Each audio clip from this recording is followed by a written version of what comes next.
بسم اللہ الرحمن الرحیم۔ حضرت علی رضی اللہ تعالیٰ عنہ نے فرمایا، عورتیں آٹا گوندھتے وقت ایک غلطی کبھی نہ کریں، گھر میں پیسوں کا ڈھیر لگ جائے گا۔ دوستو، آج کی یہ ویڈیو آپ سبھی کے لیے بہت ہی زیادہ خاص ہے اور خاص کر کے عورتیں اس ویڈیو کو آگے تک ضرور دیکھیں، کیونکہ دوستو آج کی اس ویڈیو میں آپ کو ایک ایسا خاص عمل بتایا گیا ہے جس کو ہماری بہنیں آٹا گوندھتے وقت کرے گی تو ان کے گھر میں کبھی بھی رزق کی کمی نہیں ہوگی۔ اللہ ایسی عورتوں کی دعا کو قبول فرمائے گا۔ اور ساتھ میں ہم سب کو یہ بھی بتانے والے ہیں کہ رات کی بچی ہوئی روٹی پھینکنے سے گھر میں کون سا عذاب آتا ہے اور بچی ہوئی روٹی کو کھانے سے گھر میں کون سی برکت آتی ہے۔ دوستوں، ایک مرتبہ ایک عورت حضرت رضی اللہ تعالیٰ عنہ کی بارگاہ میں حاضر ہوئی اور دوستوں ادب کو جوڑ کر گڑ گڑا کر عرض کرنے لگی، یا حضرت، میری دعائیں اللہ کی بارگاہ میں قبول نہیں ہوتی، نہ ہی میرے پاس اتنا وقت اور طاقت ہے کہ میں ساری رات بیٹھ کر اللہ کی عبادت کر سکوں۔ مجھے آپ کوئی ایسا آسان عمل بتائیں جس کو کرنے سے اللہ کی بارگاہ میں میری دعائیں پوری ہو جائیں۔ بس اتنا سننا تھا۔ حضرت علی رضی اللہ تعالیٰ عنہ نے فرمایا، اے عورت، تم اپنے گھر میں جو بھی کام کرو اللہ کو یاد کر کے پوری سچائی کے ساتھ کیا کرو۔ جب بھی کسی سے گفتگو کرو تو محبت یا احترام سے کیا کرو۔ تمہارا یہی عمل بھی ایک عجیب عبادت ہے۔ اور اس کے ساتھ ساتھ تم جب بھی آٹا گوندھنے بیٹھو تو ایک مرتبہ بسم اللہ شریف پڑھ کر اللہ سے یہ کہو کہ اے اللہ، تو نے اپنی اس بندی کو یاد کیا، تو نے مجھ تک رزق پہنچایا اور رزق پکانے کی طاقت تو نے مجھے عطا کی۔ اے اللہ، اپنے محبوب کے صدقے سے میری دعاؤں کو قبول فرما۔ اے عورت، یاد رکھنا، جب اللہ کا رزق انسان اپنے لیے یا اپنے گھر والوں کے لیے بناتا ہے تو اس وقت اللہ سے مانگی گئی دعا کو اللہ کبھی بھی رد نہیں کرتا۔ دوستوں، اس کے بعد اس عورت نے پھر پوچھا، یہ حضرت، زندگی میں مصیبت اور پریشانی آنے سب سے بڑی وجہ کیا ہوتی ہے؟ تو یہ سن کر حضرت علی رضی اللہ تعالیٰ عنہ نے پھر فرمایا، اے عورت، یاد رکھنا، اچانک سے عذاب آنے کی سب سے بڑی وجہ اللہ کے رزق کی بد دعا ہی ہے۔ یہ سن کر وہ عورت حیرت سے پوچھنے لگی، یا علی رضی اللہ تعالیٰ عنہ، رزق کی بد دعا وہ کیسے؟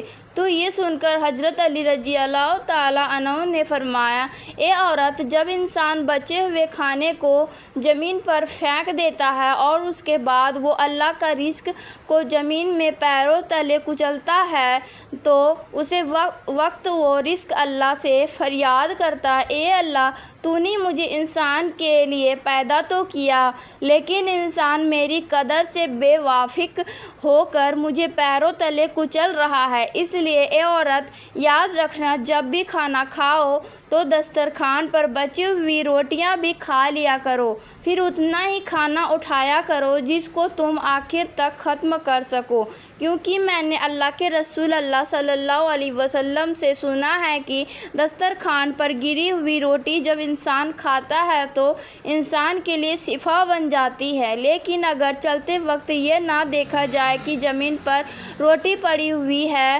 اور وہ کچلی جا رہی ہے تو پھر وہ روٹی اس کے لیے بد دعا ہی کرتی ہے۔ اس لیے اے عورت، جب بھی زمین پر گری ہوئی روٹی اللہ کا نام لے کر اسے روٹی کو اٹھا لو اور پھر اس روٹی کو کسی ایسے جگہ رکھ دو جہاں پر وہ پیروں تلے نہ کچلی جائے اور دوسری اللہ کی مخلوقات اسے آرام سے کھا سکے۔ اور عورت، اس عمل سے اللہ کا رزق تمہارے لیے دعائیں کرے گا اور رزق کی دعائیں اللہ تعالیٰ کبھی رد نہیں کرتا۔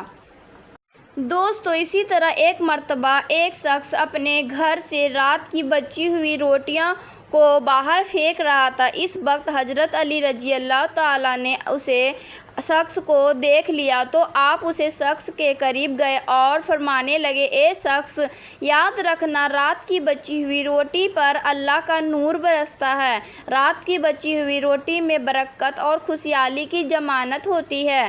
یہ سن کر وہ شخص عرض کرنے لگا، یا علی، وہ کیسے؟ تو آپ نے فرمایا، اے شخص، جب انسان اپنے سامنے کھانے کے لیے روٹی رکھنا ہے تو روٹی خوشی سے اللہ کے دربار میں فریاد کرتی ہے، اے اللہ، تو نے مجھے پیدا کیا اور آج تیرا بندہ جسے تو نے اشرف المخلوقات بنایا ہے وہ مجھے کھا رہا ہے۔ لیکن افسوس، جب انسان کچھ روٹی کھانے کے بعد کچھ روٹی کو بچا لیتا ہے تو پھر وہ روٹی پوری رات غمزدہ ہوتی ہے اور اللہ کے دربار میں فریاد کرتی ہے کہ یا اللہ، تو نے مجھے انسان کے لیے پیدا کیا لیکن انسان نے مجھے ٹھکرا دیا۔ اس کے بعد یہ دیکھ کر اللہ اپنے فرشتوں کو حکم دیتا ہے کہ جاؤ، اس روٹی پر نور برساتے رہو، جس نے بھی اس کو ٹھکرایا ہے اس کے گھر سے برکت کو اٹھا لو، اور جو کوئی اس بچی ہوئی روٹی کو صبح اٹھ کر کھائے گا تو ایسا شخص خوب برکت اور رحمت پائے گا۔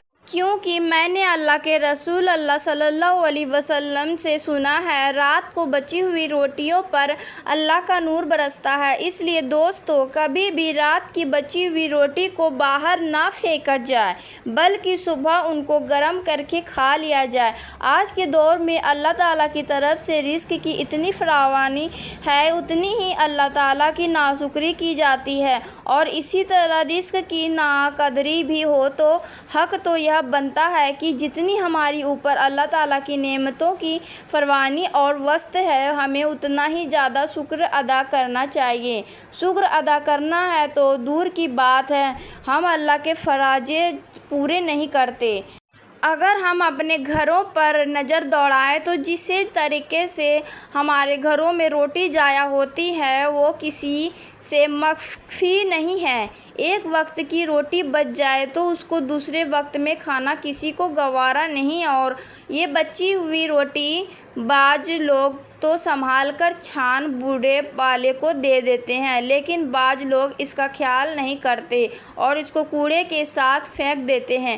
حالانکہ اگر روٹی بچ جائے تو اس روٹی کو دوسرے وقت میں استعمال کر لیا جائے، اس میں کوئی حرج والی بات نہیں ہے، بلکہ ہمارے آقا صلی اللہ علیہ وسلم کا باسی روٹی استعمال کرنا حدیث سے ثابت ہے۔ باسی روٹی کو سنت سمجھ کر استعمال کر لیا جائے، البتہ اس بات کا خیال رکھا جائے کہ روٹی خراب تو نہیں۔ حضور صلی اللہ علیہ وسلم باسی روٹی کھانے کے حوالے سے حضرت ام ہانی فرماتی ہیں، میرے پاس رسول اللہ صلی اللہ علیہ وسلم تشریف لائے اور پوچھا، کیا تمہارے پاس کچھ کھانے کے لیے ہے؟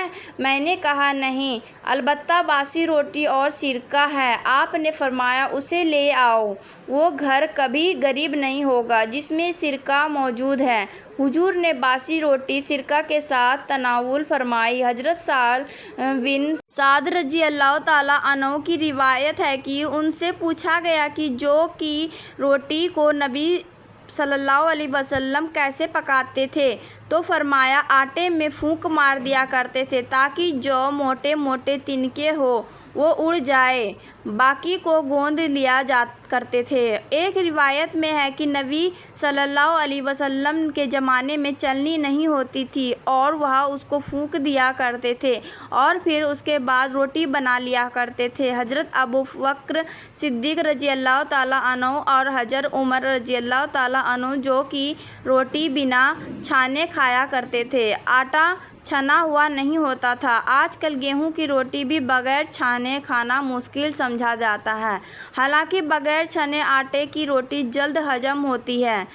حضرت ابو ہریرہ رضی اللہ تعالیٰ عنہ سے روایت ہے کہ آپ صلی اللہ علیہ وسلم اور آپ صلی اللہ علیہ وسلم کے اہل و عیال کو مسلسل 3 دن گیہوں کی روٹی کھانے کی نوبت نہیں آئی، یہاں تک کہ دنیا سے جانے کا وقت آ گیا۔ آقا صلی اللہ علیہ وسلم کے گھر میں کبھی ایسا نہ ہوا کہ 3 دن روز کھانا ہو۔ پکا ہوتا تھا۔ بہرحال آج کل کے رواج میں آٹا چھنا ہوا آتا ہے تو ہم کم سے کم اتنا ضرور کر لیں کہ گیہوں کی روٹی تو ہم کھاتے ہیں، الحمدللہ یہ بھی کھائیں، لیکن ساتھ جو کی بھی ضرور کھائیں تاکہ سنت کا ثواب ہمیں مل جائے۔ یہ تھی آج کی ہماری معلوماتی ویڈیو اگر پسند آئے تو لائک اور شیئر ضرور کیجیے گا، ہمارے چینل کو سبسکرائب کیجیے گا۔ اللہ تعالی ہم سب کا حامی و ناصر ہو۔